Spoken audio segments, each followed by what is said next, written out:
Early childhood education is the launch pad for lifelong learning. These are the years from birth through the age of 5 when the brain is evolving at its fastest pace and children form the skills for everything that follows in life. So here's a little math to consider. There are currently about 171,000 kids in Arizona who are of preschool age. Data from the Center for the Future of Arizona tells us that only about a third of our 3- and 4-year-olds are enrolled in an early learning program. Only 1 out of 3. That's notably below other states across the country. So why is this important, and what solutions can help to support early childhood education, such a critical issue? So let's welcome our panelists today. We have Eve Del Real from Head Start. And we have Dr. Shantel Meek from the Children's Equity Project, Barbie Prinster from Arizona Early Childhood Education Association, and Angela Rabago from First Things First. So I get to easily say, ladies, thank you so much for sharing your expertise today. I'm very excited to dig into our conversation. Shantel, I want to start just with you and talking about some of the research that you've been able to do so you can kind of set a foundation for this discussion. For those of us who are not working in this field, who don't realize how critically important this time period in children's lives are, how many of our kids are not getting the preparation that they need before they're hitting kindergarten? Too many. So to reiterate some of what you said, right, we have decades of research that find that access to high quality early education is associated with a whole range of outcomes, education outcomes, health outcomes, employment, earning, and so on and so forth. But those wonderful outcomes depend on two things: access to high quality, access and quality, basically, right? And in Arizona, we know we're lacking in both of those places, right? We see that we're pretty low on the state rankings in terms of access to high quality early education. And we also have some work to do with respect to improving the quality of care, because you can't get those amazing outcomes when we don't have that. And so there's a whole number of issues related to that, right? A lot of the funding that we see in early education is primarily federally funded, right? The state doesn't invest as much as other states across the country, certainly in high quality early education. And so that leaves us with major gaps in access and quality that are most kind of impactful for our lowest income children and children from other historically marginalized communities. So there's certainly a need, and we've got a lot of room for improvement. That's one way to spin our conversation in a positive way, because we're looking for ways that those of us at home, no matter what representation we have, whether we're watching this as a parent or as an educator, you know, somebody who's interested in getting into education, or maybe as somebody who is a decision maker in an organization, we're going to share some of the ideas of what they need to hear. So let me bring in Eve from Head Start to talk about your presence across the state of Arizona and, you know, what you have learned over the years. Arizona voters created this program, obviously realizing that we needed to have access to early childhood education. As the program has evolved here in the state, what lessons have we learned? What direction do we need to go? Yeah, well, I want to start by celebrating that Head Start in general is celebrating 60 years of service nationally. Here in the state of Arizona, we serve 17,000 children. And for those of you who don't know, Head Start provides high quality early education and family services for those most vulnerable in the state of Arizona. The services that we provide are comprehensive, which means that not only do we provide high quality early education, but we have social services that are integrated, mental health, wellness, nutrition services. When you put all of that together, it creates this amazing environment for children and families to thrive in this option. And what we've seen is that, and historically, and I know Shantel can speak to that too, there's tons of evidence that demonstrates that children and families that participate in Head Start programs have way higher outcomes. We know that children have higher rates of high school graduation, higher educational attainment. Our families are also able to sustain themselves, and there's lower reliance on social service programs as they're going through the program. But I think that even the opportunity for a family to participate and just dream big of what they could do with their family during a time when they are experiencing some severe adversity, the program is there to serve. Significant numbers, but I imagine there are many more students who would benefit from access. Absolutely, okay. Absolutely. We'll continue our conversation here with Barbie.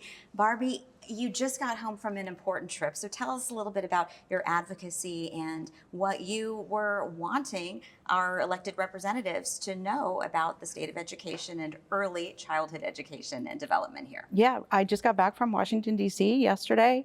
I had 9 congressional visits on Thursday. It was a big day. But we talked with both Democrats and Republicans on the issue of early childhood education and funding. And it is agreed on both sides of the aisle. This is really important. It's really important for families to have access to affordable, high quality early education. And the big kicker right now is this is really important for the economy and for the workforce, especially in Arizona. We're bringing in so many companies, worldwide companies to Arizona, and these families have to have access to high quality education. Let me bring in Angela now from First Things First. And where do you see your programs? And I know that, explain also what First Things First funds, and you're touching on the quality of life for our children and families in a variety of ways, not just in terms of education. Yes, First Things First is our state's early childhood agency. So we partner with over 80 organizations across the state in all of our communities to fund programs and services for children birth to age 5 and their families. One of the most important pieces of the work that we do is partnering with many of our child care providers across the state, over 1,000, to help them improve the quality of care in their centers and homes. We know that momentum has been growing. We feel like this is a topic that has gained momentum as people begin to understand the impact that those first 5 years have on a child's trajectory in later life, in their school education, and then going on into the workforce.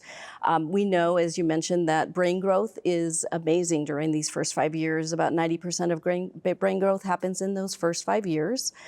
So it really is a key opportunity to set that foundation for young children so that they can be successful later on. We want all children to climb that ladder of success, but we can't expect them to do that if that lower rung is broken. It's almost intimidating to think about the importance of those early years. I mean, I know whenever you're a new parent, it's stressful. You want to do your best. Maybe you don't yet know what you're doing, and you think, oh, everything is make or break. But it really is, because this is such a crucial time. So what advice do you have for families at home who might be watching and they're thinking, okay, am I doing enough? How do I do what I can to engage my child at home? And how do I start finding the resources that I need so that I really get on a path towards success? We always share with families that, learning doesn't begin when a child enters the kindergarten classroom. It begins at birth. And it really happens in the everyday moments that families have with children, whether it's with their child care provider or with their parents and other relatives at home. Those everyday moments of the back and forth interaction, we call it serve and return in our field, where a child is really learning the foundational pieces of language and early literacy development that's happening just through talking through your day. So when a parent is at home with their young child, talking about, we're going to be pulling the laundry out, and now I'm going to take out the socks, and we're matching these colors, and these are red and these are blue. Those are all opportunities to really develop a child's brain in positive ways. That's a very manageable part of adding to your day, and it is so vitally important. Barbie, we recently just heard the news that the state of New Mexico is providing preschool, early childhood education for all students. Tell me what your reaction was to that news. What can Arizona do to get there? Is that where we want to go? Are there other options and solutions? Well, I think New Mexico is at the forefront of what we all strive to be, providing early childhood for every family, regardless of income, and creating that accessibility for anybody. It also helps, again, the workforce families and be able to get into the workforce. But it requires a lot of funding. It requires a sustainable solution to childcare funding. And that's one of the things that we really have to work on here in Arizona. Like Shantel mentioned, we rely so heavily on the federal funding from the federal government to fund our system. We did have a significant investment this year out of our general fund, but it's not enough. We do have over 7,000 children on a waiting list for low-income working families. So those are families that cannot go to work and are struggling to find alternative care for their children. Well, and I'm glad you mentioned that because it is a bigger picture. It's maybe you're watching this and you're like, oh, I don't have a child at home. I don't have this doesn't impact me. It does. It impacts our economy because these are people who need to be out in the workforce. And oftentimes they'll sit and do the math and it doesn't make sense because you're paying more for your child care than you are in your earnings. And so that's a whole conversation on its own. But what steps should people be taking as they're looking for affordable options and also to make safe, smart options? I mean, it's a huge burden. It's a big decision of where you're going to place your most precious little one while you're at work. Exactly. You want to look into high quality. First things first has our signature quality improvement rating system. Okay. It's called Quality First. It's based on a 5-star scale. They have tons of information on their website for families to look at to what you're going to look at as what a high quality center would look like. And homes can participate in this as well. So we know that parents want options, right? So they should be able to place their children, whether it's a Head Start facility or home provider or a licensed child care center, a faith-based provider, a nonprofit, wherever they choose, we want accessibility for that child to be in a high quality environment and for those experiences to happen. One of the things that somebody said during my time in DC is that we are brain builders and job creators, and that couldn't be more true. But for families looking for this option, we really want them to have the resources and accessibility to find all of those things that they need to put their children where they feel comfortable and safe. Okay. Shantel, I know you have looked very deeply into the numbers of who is unable to access quality early childhood education because of financial constrictions and also some of the parameters that are set by the state that maybe you think could be realigned to be more in line with some of the federal requirements regarding early childhood settings for children. So tell me a little bit about what you have discovered and what you would be advocating for regarding early childhood, daycare, preschool, et cetera. Yeah, no, that's a great question. I think it's important to understand why it's so expensive, right? We talk about the cost of childcare a lot, and it doesn't sometimes like it doesn't make sense, but here's why it's so expensive, right? So if you have a baby, if you know a baby, if you've worked with a baby, if you've seen one on TV, We've all right? seen a baby. You know They're that cute, right? unlike like a class full of fifth graders, for example, where one person can, conceivably manage a classroom of 20 kids and make sure they're learning and make sure they're cared for, you can't do that with babies or toddlers or preschoolers, right? This is your individual work time, baby. So you've got 20 minutes and then I'll be back. Like read this book, right? You need the adult-child interaction that we just talked about. And so for safety purposes, for learning purposes, for all of that, we need more people. So it's more teachers for fewer kids, right? We need better ratios than what you do in older kids. So that makes it expensive because people and staff, right, are one of the most expensive line items in a business's budget. So there's that piece. And then the second piece of it, right, is the chronic underfunding from the public system that we've seen, especially in this state and in some other states. So when you put those two pieces together, right, it's expensive to operate, especially in a high quality way. And we don't have the public investment that falls on three things, right? Parents and tuition, and we know parents can't afford to pay more. The other piece is kids, right? Kids can't afford to lower the quality and make it cheaper so that they're potentially unsafe or not learning. Can't do that. And we can't put it on providers because early educators are already making really low wages, right? Over half in this country are eligible for public benefits. They make well less than K-12 educators. And so we can ask them to earn less, right? They're already barely making it by. And so when you have this system where parents can't afford to pay more, kids can't afford to have lower quality, providers can't afford to get paid less, you need that public investment when you want a solution at scale, right? Business is important.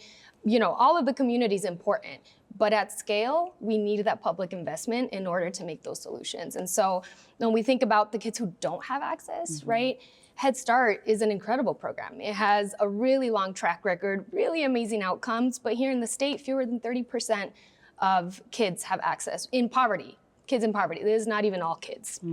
Just of our kids in poverty, right, about 60%, 70% don't have access to Head Start.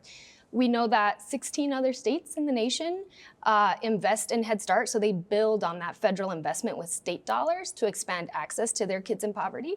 We don't do that. And so that is, right, Head Start is a model we've had. It's a proven track record. It's in every zip code just about in the state. And so that's a really low-hanging fruit way to like invest state dollars, expand access to at least get to our kids living in poverty, and then make your way up the income scale. Yeah, and I want to add to that too, as you're talking about the children that are experiencing poverty, especially with Head Start, when you break it down further, I mean, 10% of the enrollment is dedicated for children with disabilities. We provide individualized support for children with special needs. When we go back and have those discussions about the cost in providing even that individualized level of service, it's specialized, right? And so we're trying to sustain, again, this level of quality that we know is needed at a very crucial time of development. But in addition to that, with the Head Start model, we're also serving families that are experiencing homelessness, children that are in the foster system.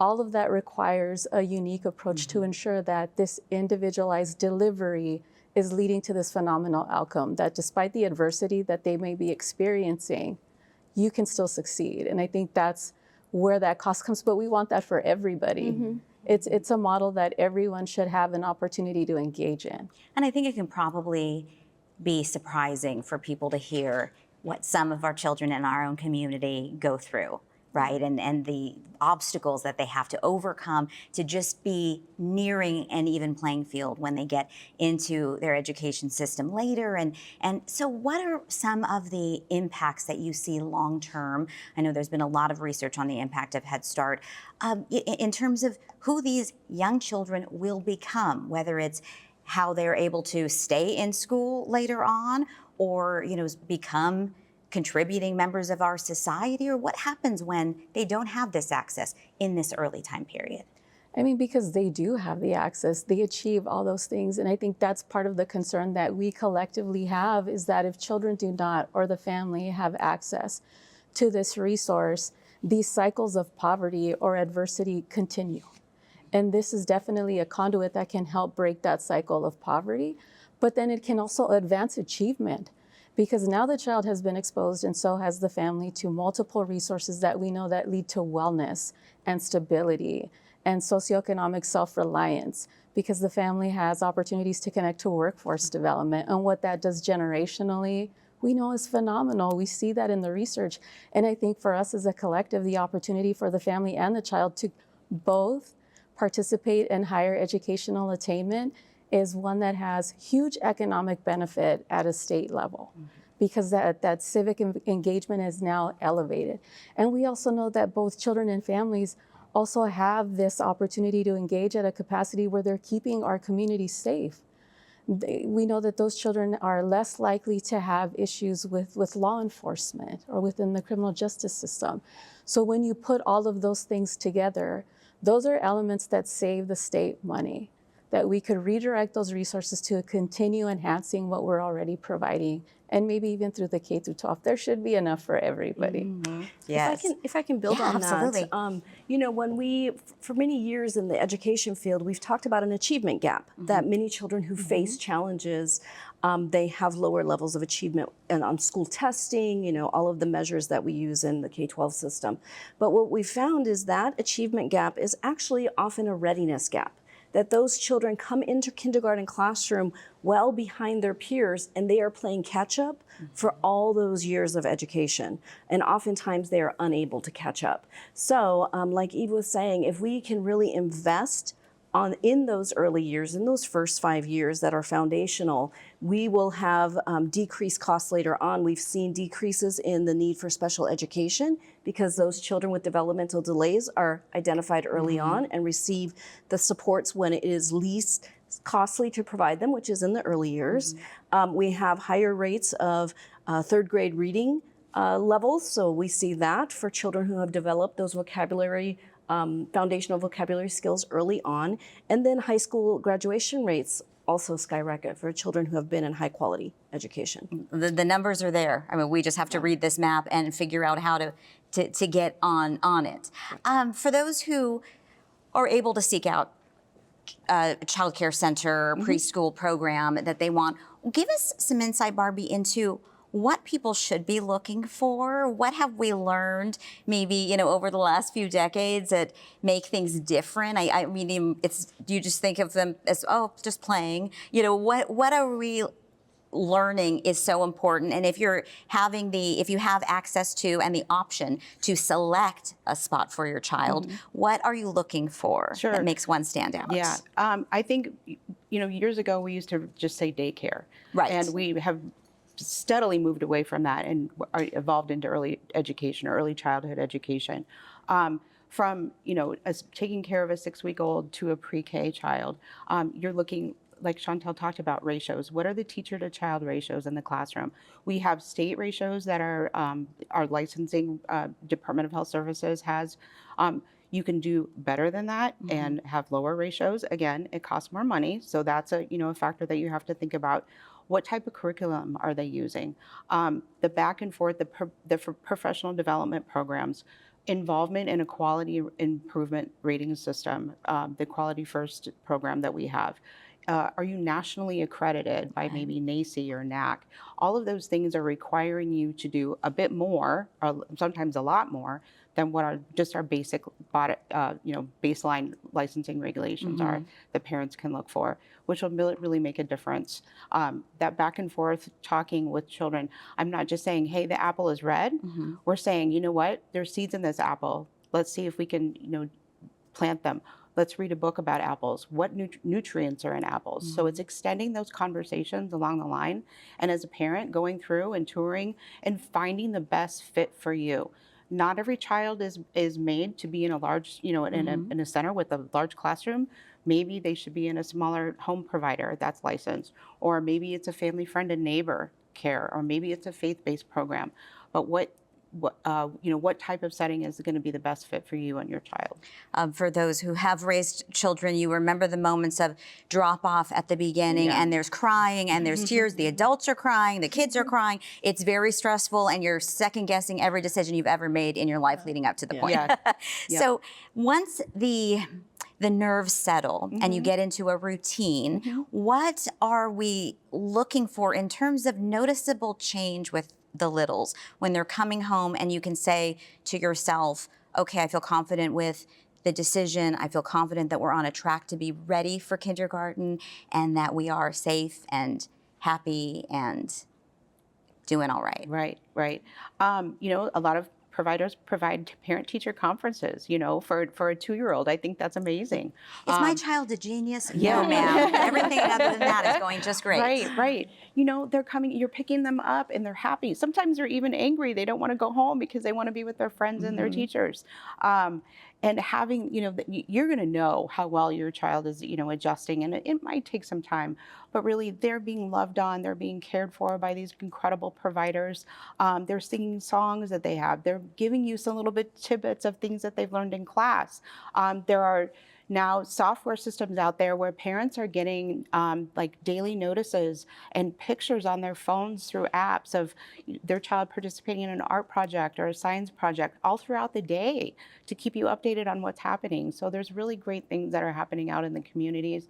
And just wrapping these families up. I think when we support the family as a whole, those outcomes just become even greater. I think I'd add to that, or just reiterate some of that. In early childhood especially, this is the case across all kids of all ages, but in early childhood especially, feeling safe and emotionally secure enables you to learn, because that's like a precursor. So you have to feel like you're in a trusting, positive relationship. You have to trust the provider. You have to feel safe in the setting as a child to even want to explore your environment, to even engage in any back and forth interaction that's positive and that builds the brain for learning.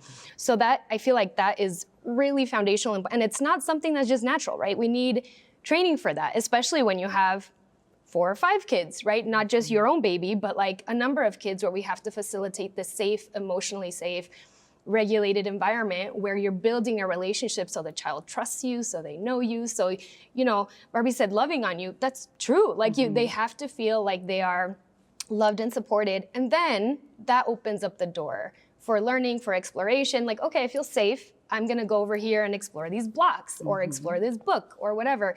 But that is a foundational piece. and it doesn't come natural. It requires training and professionals and supports and all of the things that happen behind the scenes. Right. Eve, I want you to chime in on this as well, because obviously these are the moments where you're building confidence and you're building or forming your feelings in general that will last throughout your education about school. Yeah. Is this a place I like to go? Is school, you know, fun for me? Is it safe for me?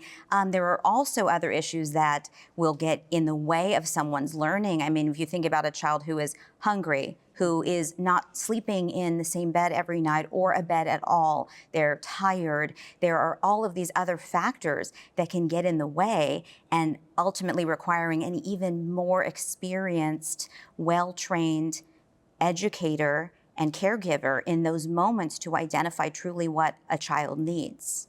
And I think that's what we all share, this concern that we need a highly qualified workforce.